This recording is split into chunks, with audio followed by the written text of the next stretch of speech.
Radio Claret América presenta Sediento de ti, la palabra, fuente de vida, con el sacerdote misionero claretiano Tony Díaz.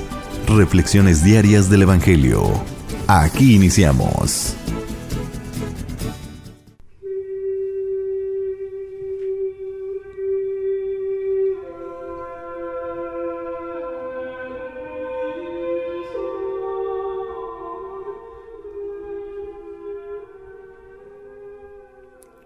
Bienvenidos hermanos a nuestras reflexiones bíblicas de las lecturas del día. Hoy es miércoles de la segunda semana del tiempo ordinario. La primera lectura de hoy viene de la carta a los Hebreos, capítulo 7, versículos 1 al 3 y 15 al 17. Hermanos, Melquisedec, rey de Salem, y sacerdote del Dios Altísimo, salió al encuentro de Abraham cuando éste volvía a derrotar a los reyes, y lo bendijo. Abraham le dio entonces la 10ª parte de todo el botín. El nombre de Melquisedec significa rey de justicia, y el título rey de Salem significa rey de paz. No se mencionan ni su padre ni su madre y aparece sin antepasados. Tampoco se encuentra el principio ni el fin de su vida. Es la figura del Hijo de Dios, como Él permanece sacerdote para siempre. En efecto, como Melquisedec, Jesucristo ha sido constituido sacerdote en virtud de su propia vida indestructible y no por la ley, que señalaba que los sacerdotes fueran de la tribu de Leví. La palabra misma de Dios lo atestigua cuando dice: «Tú eres sacerdote para siempre, como Melquisedec». Palabra de Dios. El salmo responsorial es el Salmo 109 y el responsorio es: Tú eres sacerdote para siempre. Tú eres sacerdote para siempre. Esto ha dicho el Señor a mi Señor: siéntate a mi derecha, yo haré de tus contrarios el estrado donde pongas tus pies. Tú eres sacerdote para siempre. Extenderá el Señor desde Sión tu cetro poderoso, y tú dominarás al enemigo. Tú eres sacerdote para siempre. Es tuyo el señorío, el día en que naciste. En los montes sagrados te consagró el Señor antes del alba. Tú eres sacerdote para siempre. Juró el Señor y no ha de retractarse: tú eres sacerdote para siempre, como Melquisedec. Tú eres sacerdote para siempre. El Evangelio de hoy viene de Marcos, capítulo 3, versículos 1 al 6. En aquel tiempo Jesús entró en la sinagoga, donde había un hombre que tenía tullida una mano. Los fariseos estaban espiando a Jesús para ver si curaba en sábado y poderlo acusar. Jesús le dijo al tullido: levántate y ponte allí en medio. Después les preguntó: ¿qué es lo que está permitido hacer en sábado? ¿El bien o el mal? ¿Se le puede salvar la vida a un hombre en sábado o hay que dejarlo morir? Ellos se quedaron callados. Entonces, mirándolos con ira y con tristeza, porque no querían entender, le dijo al hombre: extiende tu mano. La extendió y su mano quedó sana. Entonces se fueron los fariseos y comenzaron a hacer planes con los del partido de Herodes para matar a Jesús. Palabra del Señor. Muy bien, damos comienzo a nuestra reflexión de las lecturas de hoy Y en esta primera lectura se nos menciona de nuevo, ayer escuchamos el nombre de Melquisedec y ahora se nos da un poco más de información acerca de este misterioso rey de Salem. Y el autor de esta carta pues pone a este rey de Salem, como que es también sacerdote, como el ejemplo, como el modelo para Jesucristo como sacerdote eterno, quien intercede ante Dios por su pueblo. Pero a diferencia del sacerdocio impuesto humanamente, pues Jesucristo es consagrado sacerdote eterno en torno a su resurrección. Entonces, Jesucristo como sumo sacerdote no ofrece sacrificios en el templo, sino Él está ante la presencia de Dios. Jesús en su resurrección ha penetrado el velo que separaba a Dios de su creación, al Dios de sus hijos e hijas, y entonces es nuestro puente, es nuestro intercesor, es quien está en la presencia de Dios Padre pidiendo por nosotros. Es a este a quien tenemos por Salvador, por intercesor. Dice la lectura: Hermanos, Melquisedec, rey de Salem y sacerdote del Dios Altísimo, salió al encuentro de Abraham. Abraham había luchado en guerra contra los reyes del territorio donde él se encontraba y había salido triunfante. Y como era costumbre de aquel entonces, pues el que triunfaba pues tomaba como botín las propiedades de a los que conquistó en la batalla. Y ahora Abraham está regresando después de esta lucha en la cual sale triunfante y se topa con Melquisedec, el rey de Salem, que al regresar lo bendice y le ofrece pan y vino, que también son elementos de esa ofrenda que este rey sacerdote que ofrece a Abraham, pues es también un tipo de modelo de lo que Cristo representa para nosotros en la Sagrada Eucaristía, en el pan y vino que se ofrecen, que al ser bendecidos por Dios se nos regresa como la presencia misma de Cristo, pan de vida, sangre de salvación. Así que Melquisedec, cuando regresa a Abraham, lo bendice y Abraham después le da el 10%, de aquí sale el diezmo, también la idea del diezmo, el 10% a este rey. ¿Por qué Abraham le da el 10% a este rey Melquisedec? Bueno, por una parte porque es sacerdote, Abraham lo ve como su superior por ser sacerdote y por eso le ofrece el 10% o el diezmo. Como acción de gracias que Abraham ha triunfado sobre sus enemigos. Aquí vemos en Abraham este sentido de que todo cuanto él hace no es por su propio mérito, sino que está íntimamente conectado con Dios, aquel Dios que lo llamó de su tierra de Ur, hoy en día Irak, y que lo ha introducido a esta tierra que será la tierra prometida del pueblo de Israel, y que ahora pues Abraham ha salido triunfante en su batalla contra los enemigos, contra aquellos que no le quieren ceder territorio, aquellos que no lo quieren en su territorio principalmente. El nombre de Melquisedec, dice la lectura, significa rey de justicia y el título rey de Salem significa rey de la paz.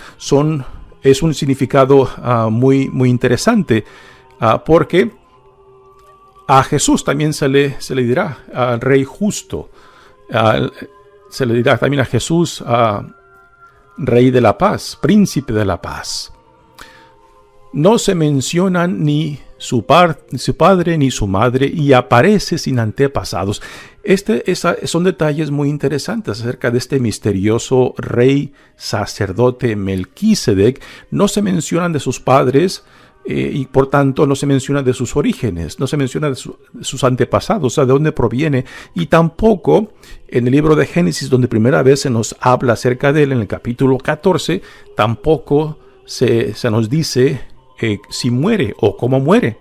Por eso, este rey sacerdote, pues es un es una imagen, es un símbolo de lo que después se dirá de Jesús, que es un sacerdote eterno. Pero en Jesús, este sacerdote eterno es otorgado por medio de su resurrección, porque es la resurrección lo que penetra el velo, lo que tira abajo el velo que antes separaba a Dios del pueblo. Y con esto hace referencia al antiguo templo de Jerusalén, donde el sumo sacerdote una vez al año, en el día de la expiación, donde el sacerdote supremo entraba a esta área, se abría el velo. Por eso solamente una vez al año entraba en ese lugar sagrado de sagrados, y entonces el sumo sacerdote ofrecía los sacrificios y ofrendas para el perdón de los pecados del pueblo de Israel. Es de esto de donde sale el significado del sacerdocio de Jesucristo, puesto que Él ahora, a causa de la resurrección, el triunfo sobre la muerte, entonces Jesucristo ya ha penetrado, o sea, ha tirado abajo ese velo que separaba antes a Dios de su creación, que separaba a Dios de sus hijos e hijas. Entonces ya Jesucristo, entre Dios y Cristo, ya no hay más velo. Entre Dios y nosotros y su creación ya no hay más velo, porque Cristo ha tirado abajo ese velo, ha penetrado al lugar más santo y sagrado. Entonces Jesucristo para nosotros es el puente, es el intercesor, es aquel que está a la derecha del Padre pidiendo por nosotros.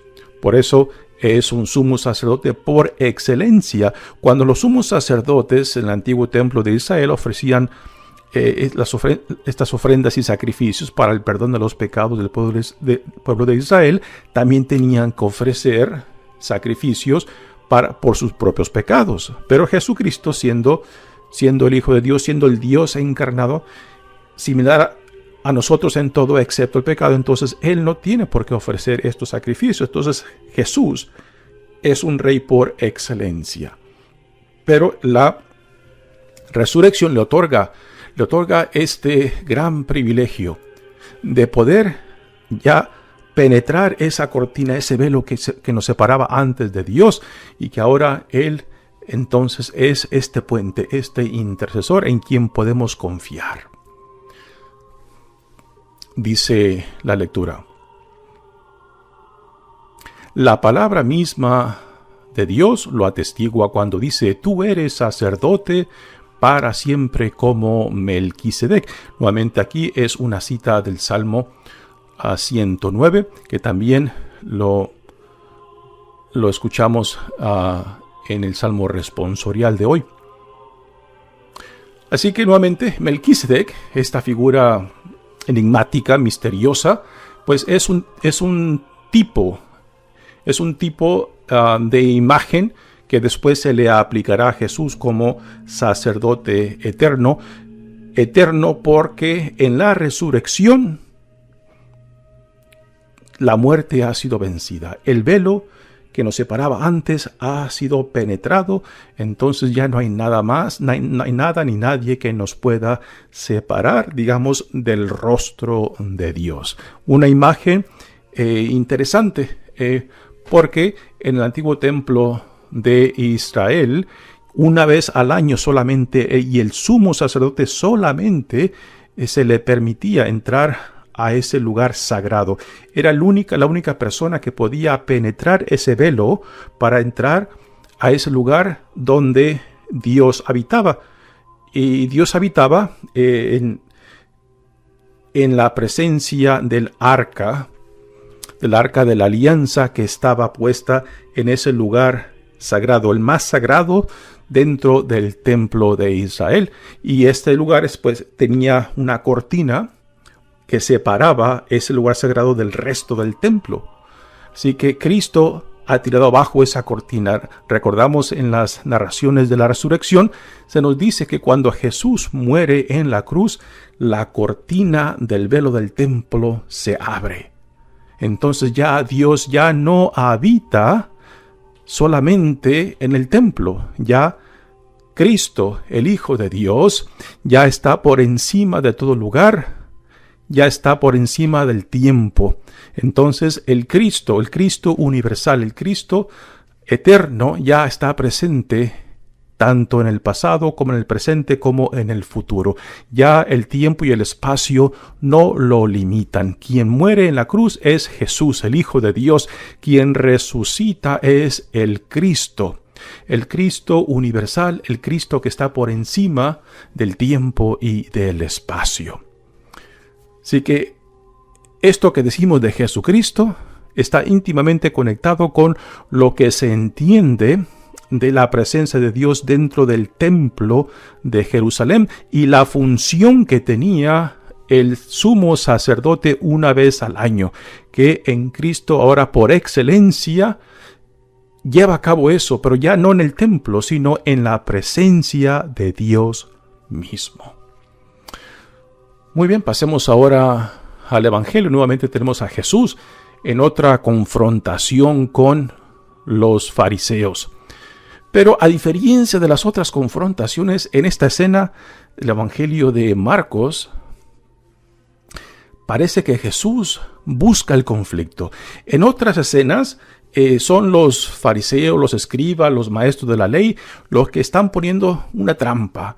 Pero en esta escena Jesús parece buscar, parece incitar el conflicto para manifestar esta enseñanza importantísima para nosotros también hoy en día.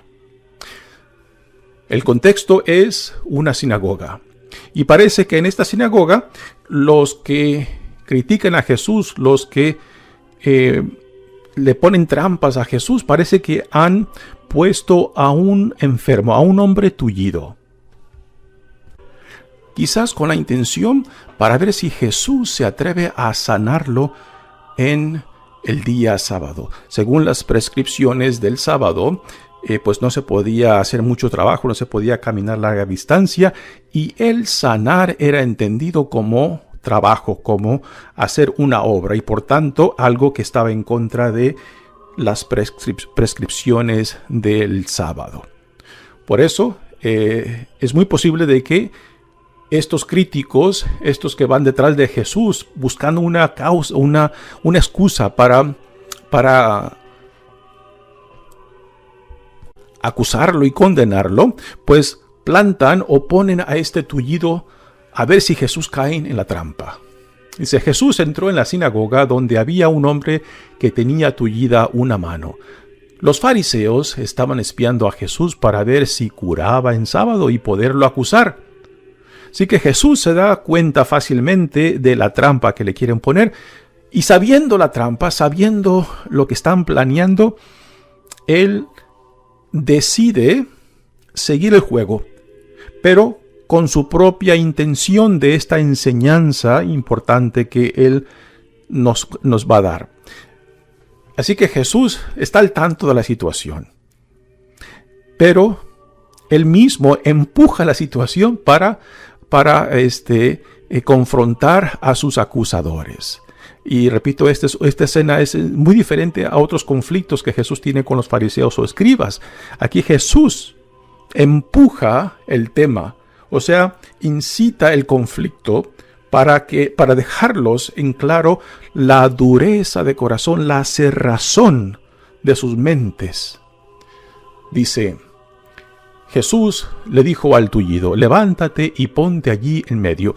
Esto está claro. Jesús sabe lo que están planeando, pero Jesús sigue el plan de ellos.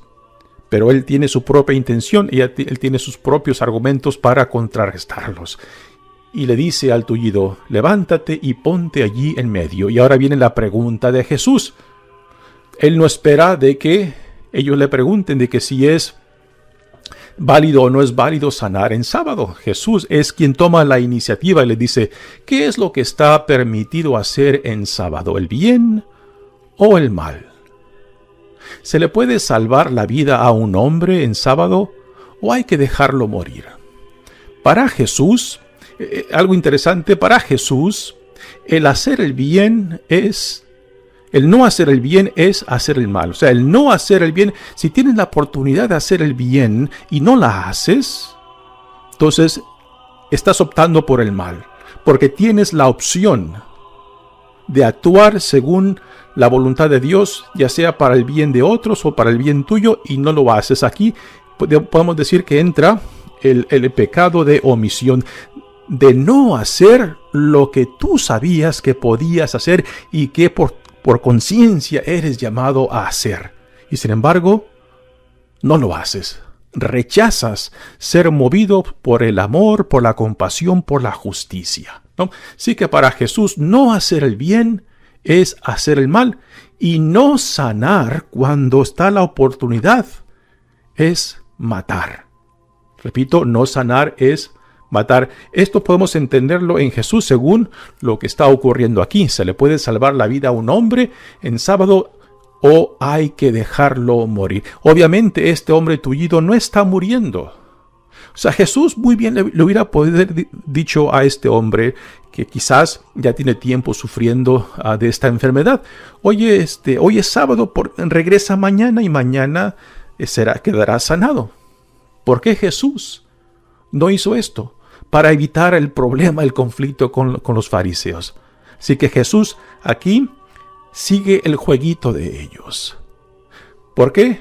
Porque él mismo está incitando el conflicto, está aumentando en realidad el conflicto para dejar bien claro la cerrazón de mente y de corazón de sus críticos.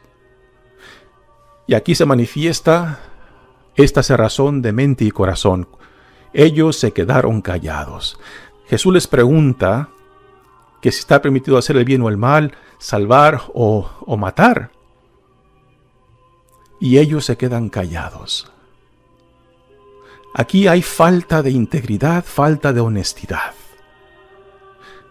Cuando Jesús los confronta, cuando Jesús toma la iniciativa, ellos se cierran porque saben de que Jesús los ha descubierto, los ha dejado en claro, ¿no? Y prefieren callar, prefieren endurecer su corazón, prefieren cerrar su mente. Y ahora viene la reacción de Jesús ante esta cerrazón de mente, ante esta dureza de corazón. Entonces, mirándolos con ira y con tristeza, nos dicen los comentaristas que en el lenguaje original del griego, que es el lenguaje del Nuevo Testamento,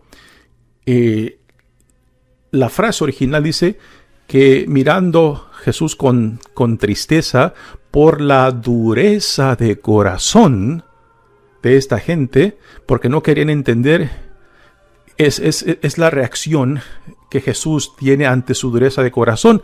O sea, de que ante ellos está la posibilidad de descubrir lo que Dios está haciendo. Pero porque ya han endurecido su corazón, ya han cerrado su mente, entonces ya no se dejan sorprender por Dios. No se dejan iluminar por la gracia de Dios. Y esto nos debe de sonar muy familiar a nosotros, cuando ante nosotros tenemos la posibilidad no solamente de sanar, sino también de ser transformados, de ser convertidos a la gracia de Dios, y preferimos mejor lo que ya es familiar para nosotros. Por ejemplo, hoy en día aquí en Estados Unidos y quizás en muchas otras partes del mundo, ¿no? Vemos hoy en día la división que hay en nuestros países, en nuestra sociedad, ¿no? Y cómo parece que la política, ya sea personal o de algún grupo, parece dominar la verdad, dominar la fe, dominar la compasión y la justicia. Cuando los lentes que llevamos enfrente de nosotros, los lentes por los cuales se filtra toda la experiencia, si estos lentes son de la política, pues entonces la política la estamos utilizando para interpretar tanto el sentido de la fe como del amor, como la compasión y la justicia. En vez de que sean esos lentes los lentes de la fe, en vez en que esos lentes sean los lentes del amor, los hemos cambiado y hemos puesto los lentes de la política. Y ahora nos encontramos en esta situación de división, donde la política prácticamente hacen de aquellos con quien no estamos de acuerdo, que no están de acuerdo con nosotros, los enemigos. Y ya vemos monstruos, ¿no? Y aquí, tanto los que se puede decir los de izquierda o de derecha, conservadores o liberales, ¿no? Estamos viendo esta fomentación de odio, esta fomentación de conflictos y de división, a causa de que es la política nuestra lo que está guiando nuestra conciencia. Es la política nuestra lo que está guiando nuestra fe misma, el amor mismo, a quien amamos, a quienes no amamos, la compasión misma y el sentido de la justicia, ¿no? Aquí lo que Jesús está viendo entre aquellos que lo critican, aquellos que están buscando una excusa para juzgarlo, pues no es muy diferente a lo que estamos viendo nosotros hoy en día. Y la reacción de Jesús es interesante, ¿no? Se entristece al ver la dureza de corazón. Podemos decir de que hoy también Dios nos ve a nosotros, ¿no? Y que Dios se entristece de ver cómo nos estamos dividiendo, cómo nos estamos insultando, cómo nos estamos juzgando a causa de los lentes que hemos puesto enfrente de nuestros ojos para interpretar la vida que estamos viviendo. En vez de cambiar esos lentes de la política por los lentes del evangelio, por los lentes de la fe, por los lentes del amor, por los lentes de la compasión y la justicia, pues no. Hemos tirado estos lentes y solamente hemos escogido los lentes de la política y estamos como estamos, incrementando la división entre nosotros, incrementando el odio, cuando tenemos otra opción.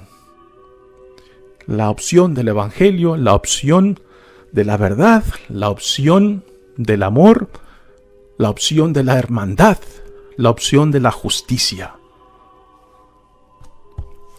Continúa el evangelio diciendo: entonces, mirándolos con ira y con tristeza, porque no querían entender, le dijo al hombre: extiende tu mano. La extendió y su mano quedó sana. En vez de que esta gente que lo critica, que lo rodea y que ahora están planeando la destrucción de Jesús, en vez de que digan: wow, ¿cómo es que este hombre ha sido sanado enfrente de nosotros? A causa de que han cerrado su corazón, a causa de que han cerrado su mente, ya no pueden ver nada más que lo que quieren ver ellos.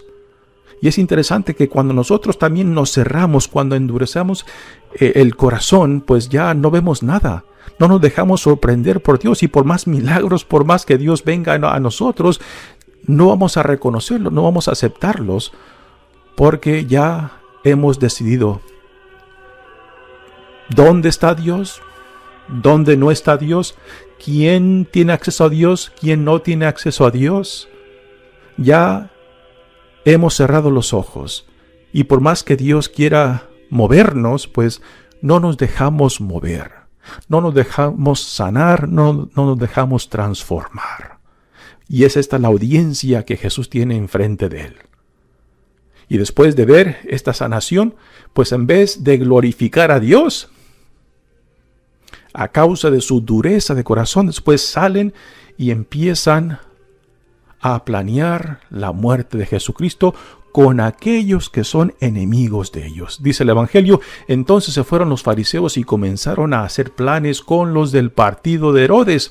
Recordamos que Herodes, Antipas, es el hijo de Herodes Magno, que Herodes el que reinaba cuando Jesús nace. Ahora, este hijo Herodes es uno de 4 hijos, en la cual se dividieron el reinado de su padre Herodes Magno. Y este Herodes gobernaba, él no es rey, es gobernador, gobernaba sobre la región de Galilea. Entonces los fariseos, para poder condenar a Jesús a muerte, tenían que aliarse con los del partido de Herodes para poder llevar a cabo esos planes de quitarle la vida. Pero es interesante de que los del partido de Herodes eran enemigos de los fariseos. Y sin embargo ahora se unen a ellos para llevar a cabo los planes de quitarle la vida a Jesús.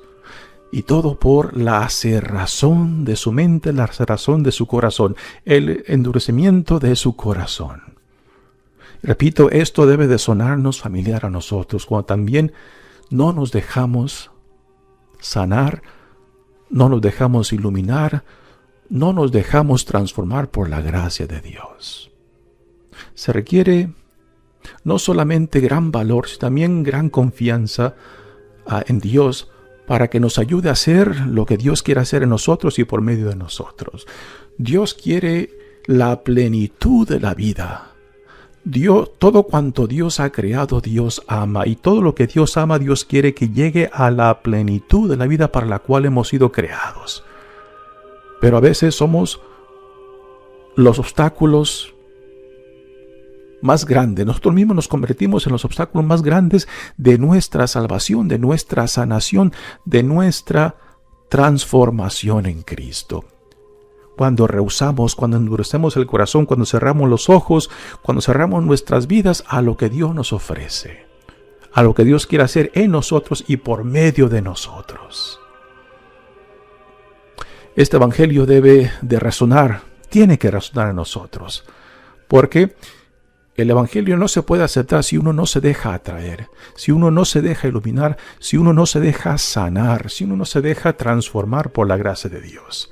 Y es cuando se lleva a cabo esto, cuando uno se permite que Dios haga esto en nosotros, cuando empieza la religión. Entonces la religión se convierte no en una obligación, sino en una respuesta de gratitud al Dios que a pesar de nosotros mismos ha venido a nosotros para salvarnos y para ofrecernos esta vida en Cristo. Mi nombre es Padre Tony Díaz, misionero claretiano. Que Dios los bendiga. Radio Claret América presentó Sediento de ti, la palabra. Fuente de vida. Sus comentarios son importantes. Contáctenos en radioclaretamerica@gmail.com.